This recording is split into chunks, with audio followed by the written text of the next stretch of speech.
let me give you the structure that we use for, or not the structure, but the Snowflake Method for when you construct a short story. So the step one is that you write a tagline, just like we did in the story. Tagline, maximum 15 words, no names, and as we said, like a short description, like, you know, a Harvard symbologist and a female French cryptographer solved the puzzle of the Holy Grail in a race against death across Europe. So a very upper level description of the story in one sentence. And then step number 2 is that you expand this to a full paragraph. The paragraph generally has 5 sentences, a beginning, 3 disasters, and an ending. So the beginning is seeing the character in his or her normal, what should we say, normal circumstances. And then the first disaster is the first disaster, the thing that propels him into the story.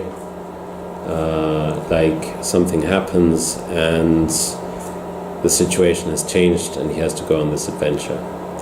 Then the second disaster comes because he tries to make the first disaster better, but things just get even worse. And then he tries to make that better and the third disaster happens and they get even worse. Things come to a head, and just when things look really bad, that is when we come to the big resolution and ending, which is in the ending, in the 5th sentence. It's not to say that you have to have a happy ending every time, but this is the basic structure. Then you can go into the different characters as well. You can create the different characters. You have the character's name. You can have the physical characteristics, the psychological characteristics, just like we did. The conflicts, the epiphany of the character at the end of the story. What does the character realize? And then it's not obligatory, but you can also have a 1-paragraph summary of the character storyline, depending on how important the character is. You have the character's goal, concrete and abstract. So obviously you want to do these things for the protagonist, and what we did was we did these things for the protagonist plus the antagonist or the love interest, but we didn't do it with more people. You can, but in a short story you don't need to do it with so many people. You can do a limited structure for short, like small characters, and only implement some of these things.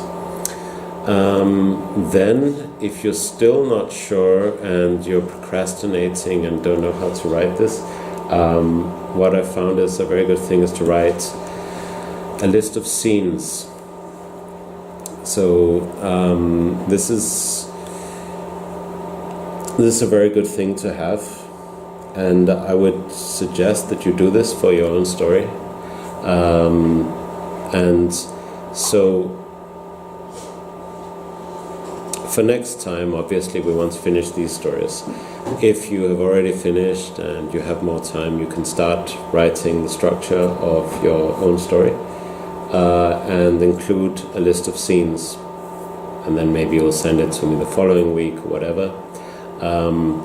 And because the list of scenes is not always necessary, especially for a short story, it's quite good to have in a book, but it helps because it also helps me to see that you know exactly where your story is going, and you know where it's gonna end. So that's basically it. That's the Snowflake method for writing a short story.